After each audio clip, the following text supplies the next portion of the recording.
to another brand new episode here on 1950's Farm. So what's in store today? Well, excuse me, as you can see we've got the Ford N and we've also got the gang mowers on. So we are going to go and do some mowing.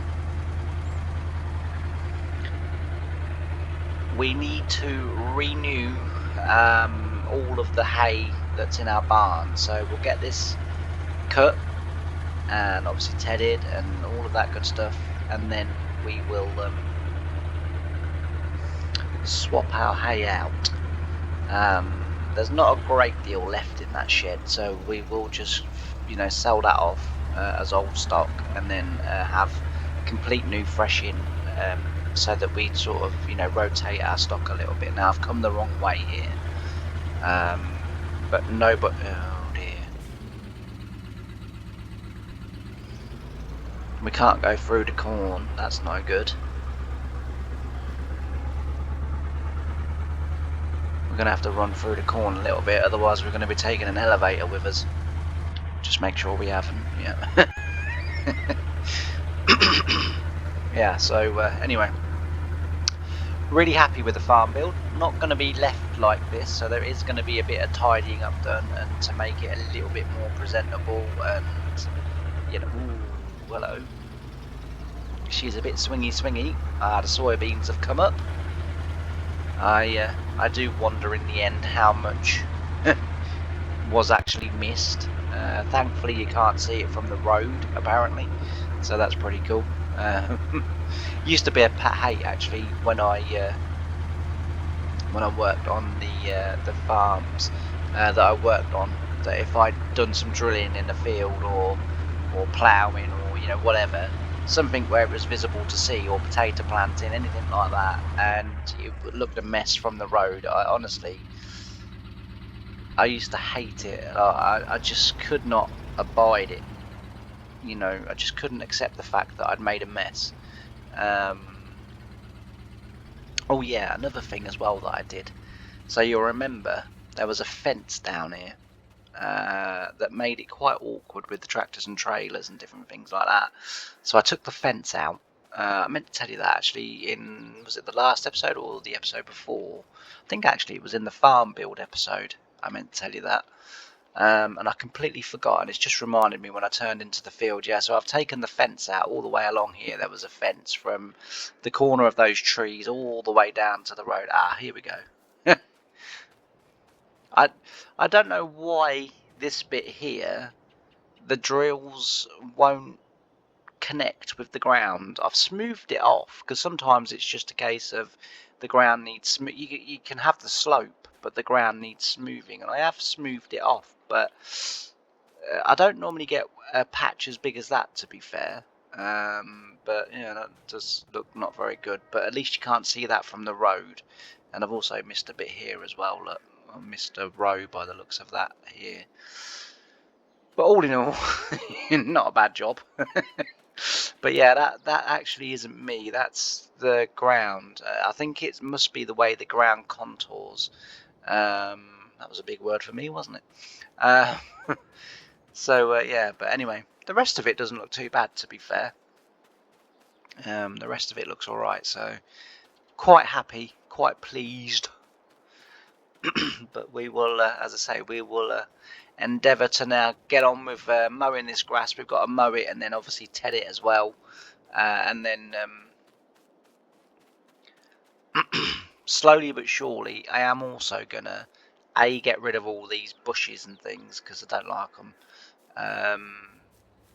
But I am going to turn these fields over to being helper friendly, because at the moment they're not.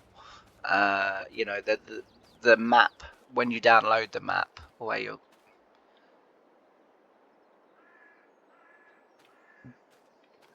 the grass is ready here, but it's not as ready here.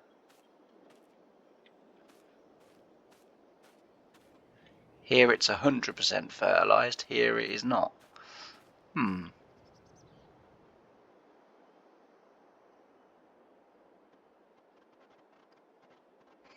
I wonder what caused me to have it, by the looks of it, a border all the way around the field. with lumps in it. Well, the lumps are from what I missed last time, so that's explainable, but how strange. Anyway, we can still harvest it, so it's fine. Well, we've got this field and then that field up there to do, so we've got more than enough hay to get on with, you know, that we'll get from it. So I'm not too I'm not too worried. But anyway, let's crack on. Yeah, so eventually I am going to start to get these fields a little bit more helper friendly. Now there's a couple of reasons for that. One is that as time goes by, obviously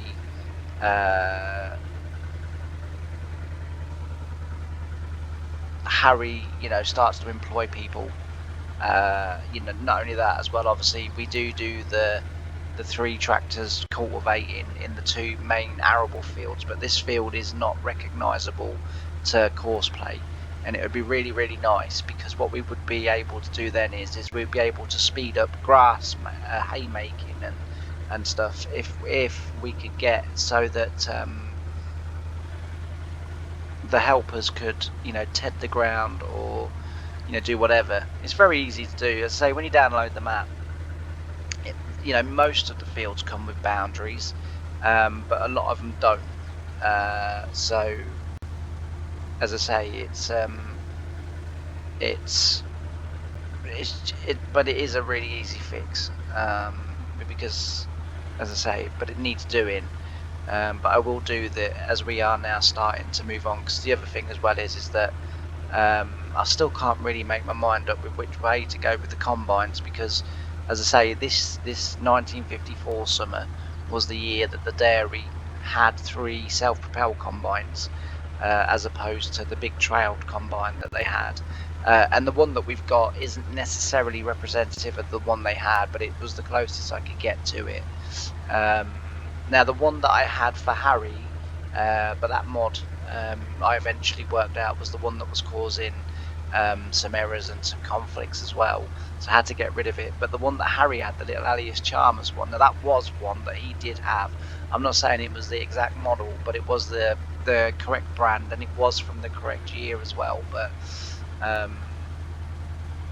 you know, so on that basis, I'm guessing there's a fair chance it was the same model, but I'm not, you know, I'm not saying for definite that it was, because I don't know.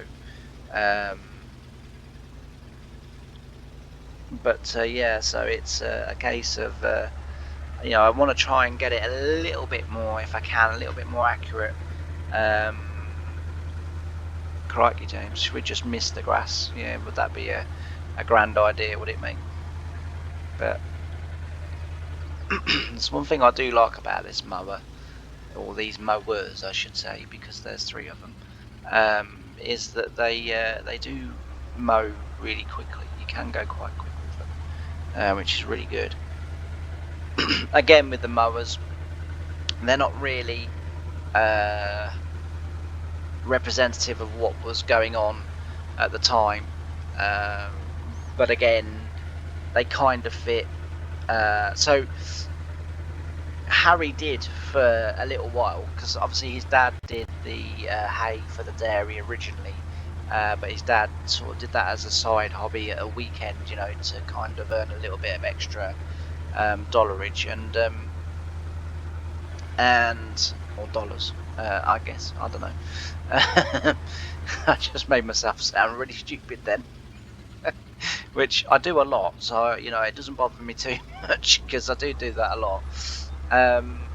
Yeah, but say he used to sort of do that and then supply, you know, the bit of hay that he produced on his land to the dairy, and also as well to a horse breeder that was not so far away from them. So that was what he did anyway, and he did have. So one of his first tractors was again an Alias Chalmers, but I can't find the model tractor that they had. So the little red one that we've got is pretty much as close as I could get to the one that they had, but it's not the one, because that one that we've got on the farm is slightly later. You know, it doesn't actually come out until we get in near to 1960, but I needed Harry to obviously have some tractors, and I wanted them to be as authentic as they could be. And of course, when the grants and everything came out, and Harry, sort of had been working for his dad, been, sort of doing other things, then took on the incentives, if you like, to do the farming. And one of the first things that he bought himself, which he always says is the thing that separated him from sort of other people in the area that were taking up the offer and everything, was he bought himself a brand new tractor, which back in those days I can guess was a big thing, but his dad had some money, and with the grants that they got, they bought themselves a Ford N, or Fordson N. And yeah, he says that that was something that he believed stood him and his farm in really good stead, because he had a reliable tractor basically, and it was as far as he could see, it was the way to go in terms of if you were going to be serious at it. And of course, no one knew how it was going to turn out. No one knew whether it was going to be a sustained thing, whether it was going to be an overnight thing, whether, do you know what I mean? Like, so it was a big risk for Harry and his family to kind of take that risk, and but it was a risk that paid off, and that's what business is. It's just a risk all the time. It's the same with everything in life. I mean, when I sort of kind of all those years ago set up my eBay business, people, it was a business, but it wasn't a business because it didn't earn nowhere near enough money to be a business. But people said I was nuts, because I was going to do an eBay business where I didn't own any stock, where I did, and they said it couldn't be done, and in the end, I earned quite a bit of money from it and made quite a good sort of little go of it, and it was a risk. It was a risk, because I did have to spend a little bit of money, not on stock, but on other things to kind of make sure the operation was sort of up and running and everything. And yeah, so I did have to take a little bit of a risk and a gamble, but it paid off. And I don't do it now, just because in the end, well, it was meant to be a thing between me and my ex, that basically what we did was that we would do it together, but it got to the point where she was taking half the money and doing none of the work. So in the end, I just sort of thought, hang on a minute, I'm doing everything here. And at first I didn't mind, but then the sort of comments sort of used to come along of, oh, well, can't you find something with bigger profits to sell, and stuff. Whoa, James, you know why that's done that? I've been a complete moron, haven't I? Look what I've done. Ooh, don't get in there, for God's sake, you chop your feet off, son. Look what I've done. I've put the bars, look, on the back, and there they've locked. The back two shouldn't have the bar on. What an idiot. So, I've had the mowers about 3 seasons now, and I've only just realised that. Oh dear me, James. But that was why that happened. I do apologise, because that wasn't very realistic. And it was right in the middle of me saying something very important, so I can't even edit it out.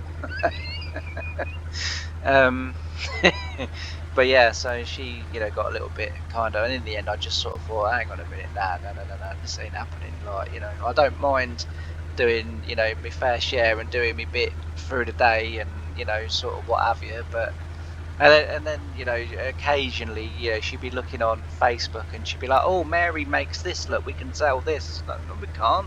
Mary can't even sell it. How the hell do you expect we're going to sell it? Yeah, but it's easy. It's not easy. It's like, it's not easy at all.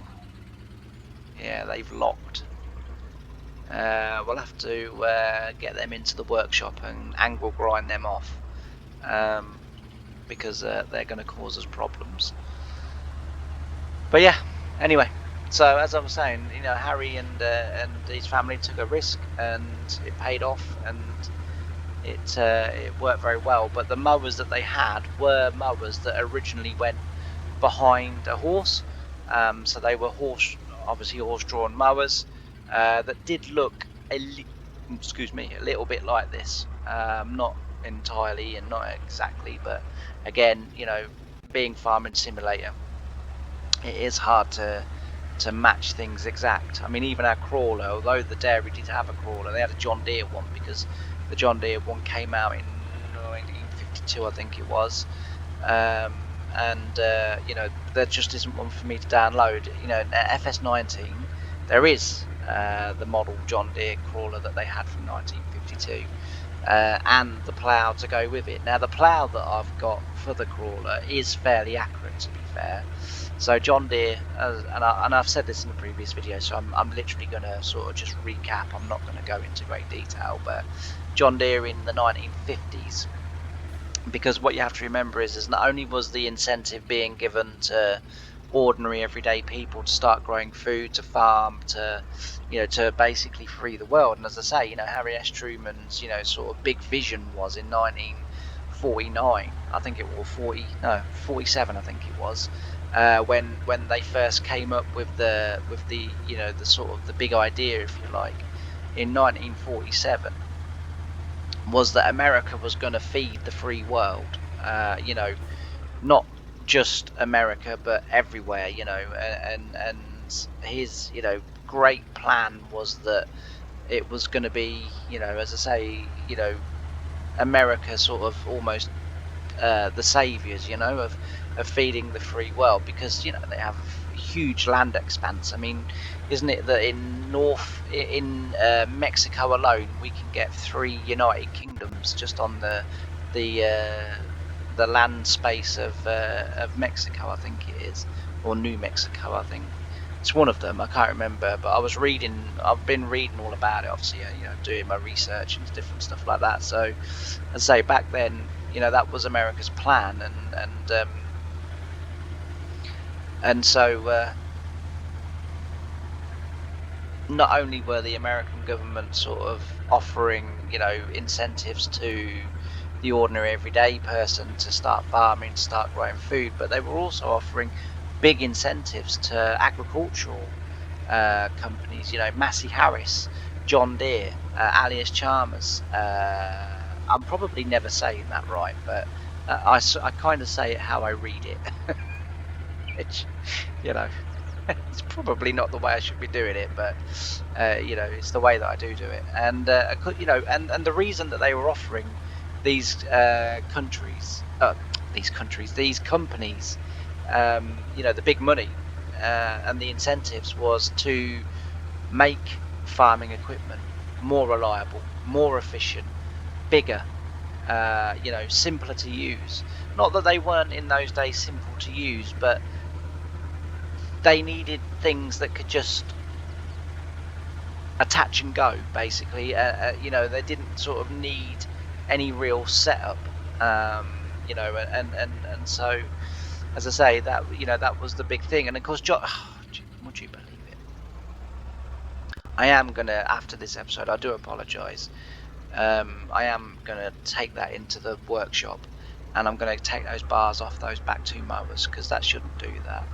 I can't believe I was silly enough to buy them with it on, because you can remove them in the store. But anyway, this is the last round around the headland now, and then we'll go up and down then, because we should be able to swing in and out on the ends. No.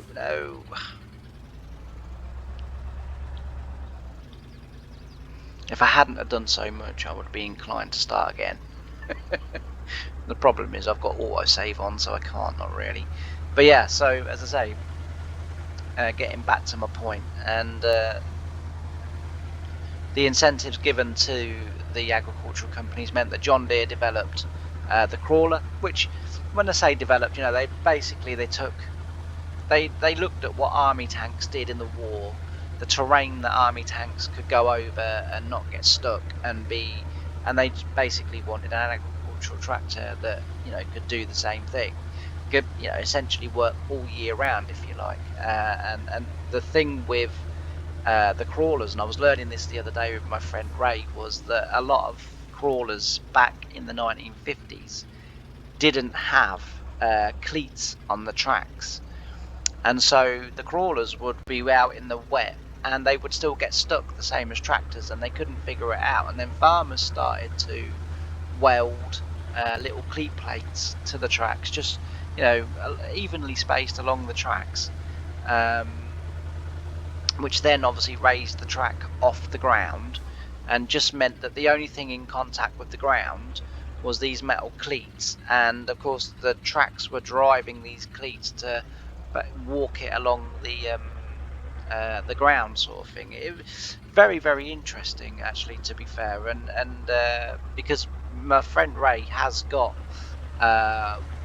and I don't know whether it's one of the early ones, but he has got a John Deere crawler, which he had shipped over from America, actually. And if I remember, and I can,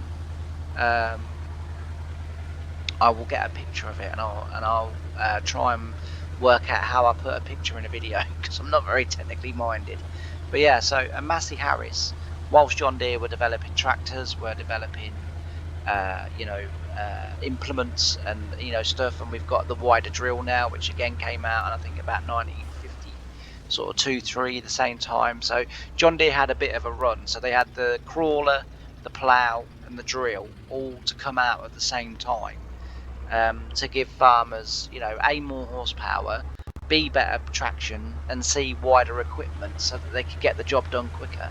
And you have to remember that fields back then were not the size that fields are today. Certainly in the UK. Again, as for America, I'm not really sure, but I'm guessing they probably weren't. I'm guessing that as the years have gone by, the machinery's got bigger, that the fields have been sort of merged into two fields have been merged into one field, and so I'm sort of guessing that's what's happened. But Massey Harris were frantically trying to deliver a self-propelled combine, which in 1953 they didn't. Well, they actually managed it in 1950, but there was quite a few issues with it, and also as well it was quite slow. And although farms did have it, so it was the ones where the sacks would go down the chute, so you'd have a man in the back that would be filling the sacks, tie the sacks, and then put them down the chute, and then you'd have a tractor and a low loader go behind or side, and basically another two men would then be chucking sacks up onto the trailer. And in 1953, well, 1952 was the first one that Massey Harris developed, where it had an unloading auger, but this was very unreliable, and they were finding that under the weight that they were making it, that they were bending a lot, and then thus becoming sort of unusable. But in 1953, John Deere and Massey Harris launched their sort of first proper range of self-propelled combines, and the John Deere in Ohio and sort of other parts of America were very popular, and then sort of the rest of America was Massey Harris, or still pulling the trailed ones. Interestingly enough, at the same time in Europe, a German company, Claas, and it had a name on the back of it, and that escaped. I was reading about this yesterday, and it escapes me, but again I will find that out. Claas were also developing in Germany a self-propelled combine, and in 1955 their sort of Matador Mark 1 was released, and this combine took the world by storm. So it very quickly outsold the John Deere and the Massey Harris, and Massey Harris and John Deere frantically for the next sort of few years were trying to sort of come up, and in 1960 John Deere managed to achieve a combine that would then start to outsell the Claas combines again. So it was a it, it was a big time for agricultural companies. You had some companies that were concentrating solely on, you know, sort of tractors or implements or, you know, whatever. You had other companies that were starting to make, you know, new things that hadn't really been seen before. For example, JML, or the you know, the original JML company were making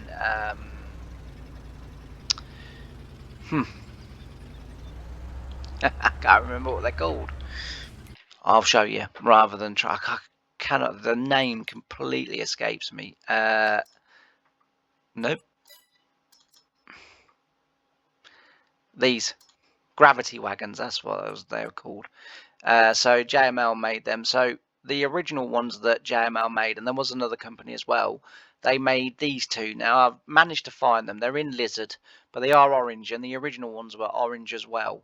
And you had the choice. You had the choice of an unloading auger, which could be used for loading, you know, lorries and trucks at the end of the field, or you had the one with just the chutes.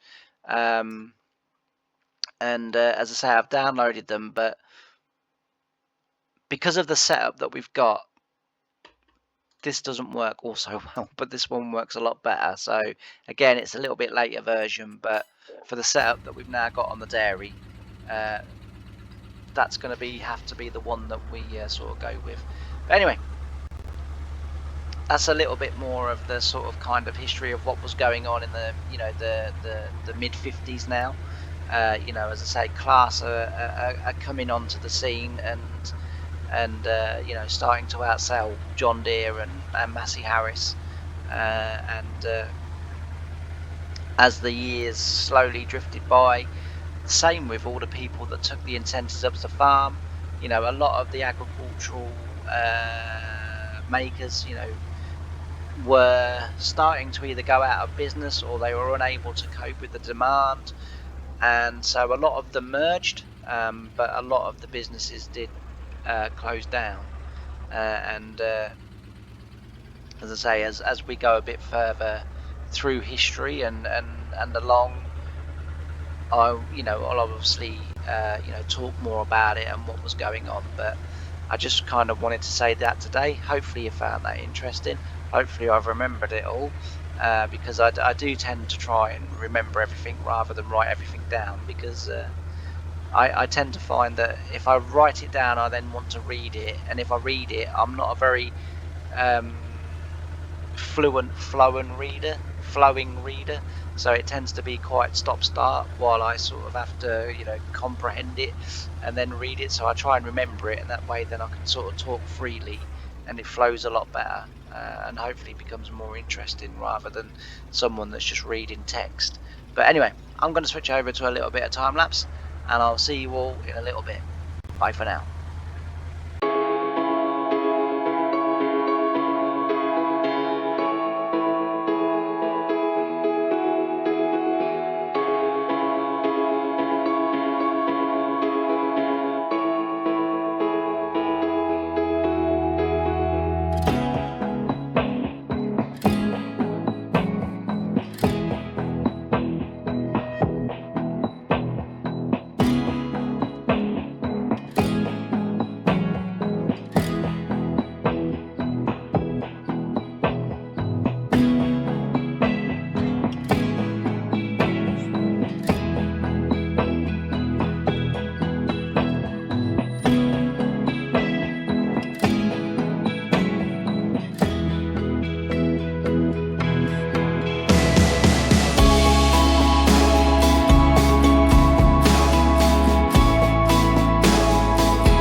So we're back. Just for a quick recap, in case any of you have missed what's gone on so far. I've cut the grass and now I'm tedding it. Okay, fine, good. I'll see you again. No, I'm joking. Yeah, so we're busily cracking on. We've nearly got this one tedded now, so we'll get it rowed up in this episode, and we'll also possibly, if we've got it rowed up in time, then we'll start the baling. But I think the next episode is going to be sort of the baling one. We also need to sell the bales in the bale shed, so we need to get them sort of done and dusted, and then get them sold off, and then we can get these fresh hay bales in the barn. We've got the other field to do as well. That's the field that we silage harvest last year with the flail mower. Well, yeah, I suppose it is a mower, isn't it? Really, it's a flail chopper, I guess. So that's the field in front of the farm, in front of the dairy farm, and then get those two in, and then get these fertilised. Because these are smaller fields, I might slurry spread them. Because as I say, I probably will slurry spread them to fertilise them, because that's how it would have been done back in the day, and I've kind of resisted because, as I say, it's a long old job, is slurry spreading, and we'll see what happens. But yeah, that's what I might do, just to do something a little bit different in this field, or these fields. I might slurry spread them. As I say, we manure spread the main field, so it's, there's no reason why we can't spread the slurry in these fields. But yeah, so that's probably what we'll do. But as I say, we're getting near to the end of tedding this field now, and then we will be on to rowing, and then baling. I mean, in theory, we could use follow me to bale while we're rowing. The only issue I've got with that is that the bales then end up getting dropped sort of where I need to turn round, and then suddenly everything starts getting caught on them, and then we spend more time untangling bales and tractors than we do actually doing the work. And plus as well, I mean, it is quite nice just to sit and do the work myself, really, to be fair. Like I say, because we are slowly but surely we're getting more and more fields, and as I say, up until sort of the mid to late 60s, the equipment really doesn't get that much bigger than this, we have to sort of be a little bit mindful of that. But as more and more fields get purchased, then I'm going to need help. Otherwise we're going to have 9 videos of me doing one job. So if we could have a little bit of help, like we get with the cultivating when we're drilling, if we could have a little bit of help with this sort of work as well as the field work and everything else, then that would be magnificent. It's a pity I don't know how to use auto drive all that well, because then I could get it to help with the silage harvest as well, because I could get it to drive to and from the field, to unload. But I'm not that competent with auto drive. The old course plate from 2019, now I would have been able to have got that to have done it, and I would have been able to have got tractors to push up and sort of compact and everything. But they changed course play, not for the better in my opinion.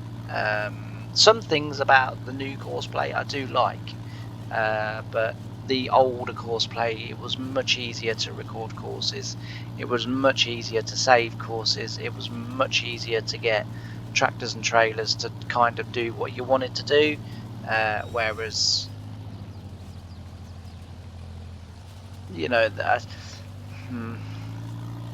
I want to be careful what I say, because I love course play, and without course play I wouldn't be able to have the quality of gameplay that I do have. So I'm not necessarily criticising Courseplay at all. I'm just giving my opinion. But the 2017-19 version was Courseplay at its pinnacle, when it was really reliable, it was really accurate, and it was really straightforward to use. And also as well, I didn't need auto drive, because auto drive I find quite complicated to use, and it's not as straightforward, and it's a little bit more tricky when it comes to certain maps, certain tip triggers, certain this, that and everything. It's just, I don't find it as convenient. The one thing I loved about the Vintage Oaks was that it came with its own auto drive course already set up, so that works fine, and that is quite enjoyable, but I've not had to do any of it. And it's not the fact that I'm lazy and I can't be bothered to do it, it's when I do spend all of the time recording courses and doing this, that and everything else, they don't work as they should. And I've sort of followed all the tutorials and everything, but Courseplay, I'd got that down to a fine art. I'd literally got Courseplay down to being able to do pretty much anything that I wanted, whether it be forklifts, taking grain from grain sheds and tipping it into lorries, to the lorries then going to the tip point, tipping, coming back, parking up, the forklifts just carrying on. And it was a really nice setup that I had, in the 2019 sort of version. I was playing on a map, I've sort of said it before, Time on Kawohu, I think it's called, Gaspardo Time on Kawohu or something like that. I'm not really sure where the map's based, probably sort of Poland, or somewhere, I think, out in Eastern Europe. And yeah, it was awesome, that save was. But as I say, it's 2022 sort of Courseplay, it felt conceded to auto drive, and then decided to sort of concentrate on the things auto drive couldn't do, rather than sort of saying, no, we're the established order here, you either work with us or it's not going to happen. But anyway, it's just my opinion, and like I say, Courseplay and auto drive, they are wonderful mods.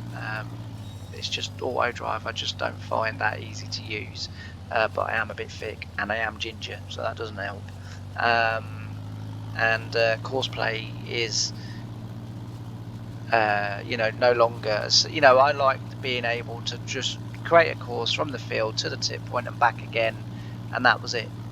And I could save all of them under sort of fields and sort of silo tip, whereas now, anyway, I'm rabbiting on about nothing. So what I'm going to do is I'm going to switch back to a little bit of time lapse, and then I'm going to get this field finished. We're very nearly finished tedding this now.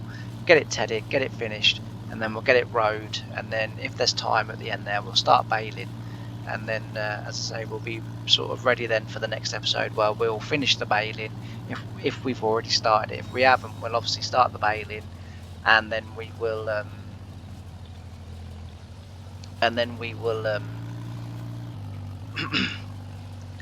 collect the bales as well. So we'll start and finish the baling or whatever. But I'll see you in a bit. Bye for now.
Right, I'm back. This is now the second time that I've attempted to record this bit. The first time that I attempted to record this bit, I was happily chatting away to you, and all of a sudden my living room door comes flying open, and my mum comes going, "Do you need to go for a pee before I put stuff down the toilet?" So it was kind of like, I'm recording, and she's like, "I don't care. Do you need to go to the toilet before I put stuff down it?" It's kind of like, no. And yeah, so yeah, recording the ending of this video, take 2, and action. Oh dear, made me smile. And then still, you know, I'm sort of kind of thinking, well, it's okay, because she came in and said that on a bit between where I was sort of talking, so I can kind of edit this out. And then she just kind of then carries on ranting, and I'm like, oh, I can't edit this. I can't do. Oh, do you know what? That is starting to get my head, do my head in. I keep forgetting that this doesn't, because normally I have the bale extension mod in, you know, that stops you when it gets full, and I keep forgetting, because I've not got very good hearing. I can't really hear the beeps. So yes, but so it's gone a bit Pete Tong. Excuse me, the end of this the end of this video. During the video as well, there's a few little bits and pieces where it's kind of like I've been in one position, and then when you've come back, I've been sort of somewhere else, either in the farm or on the field, and you're kind of thinking, well, what happened? Because, like, you know, you've now jumped to there. So basically what happened there was that a couple of times my video had kind of stopped recording, and I hadn't realised that it stopped recording until a few minutes later. Luckily, I don't think you missed too much, to be fair. I think every time that it happened, it was in the farmyard. So yeah, I think you know, as I say, you won't have missed too much. But yeah, no, that was funny. That was, like I say, I'm sort of kind of chatting away to you guys, and then it's like right in the middle of it. And I did listen to it back as well, to see whether or not I could actually kind of edit it out, but no, definitely couldn't have edited it out. So I thought, but it was a kind of a funny thing for me to kind of sort of, I thought, no, I'm going to include that in the video because that's quite funny. I should have just left her coming in screaming. It's been even funnier. But no, anyway, so I am going to leave this video here. As I say, we're getting on with the baling. I'm a little bit frustrated and annoyed, and my OCD is working overtime. All the bits is missing, because the hitch is not quite, the pickup is not quite wide enough for the rows, which is unfortunate. But there's not a great deal I can do about it. I guess I could go into Giant Editor and make the baler pickup slightly wider, but you know, it is what it is. For now, I'll kind of persevere with it, but if it gets too bad while I'm doing this, the rest of this field, then yeah, I might have to go and just alter that slightly. But anyway, thanks ever so much for watching this video. I really hope you've enjoyed it. I've really loved having your company on this video, and you know, I really do appreciate the fact that you come along and you choose to watch my videos and choose to watch 1950s. You know, I really do appreciate it, and it does mean a lot. So thanks ever so much. If you haven't done already, please don't forget to like, comment, and subscribe. You know, it just helps you to get notification when I drop a new video, and if you like what I do, it helps to support me and it helps to support my channel. But anyway, thanks ever so much for watching, and I can't wait to see you in the next one. Bye for now.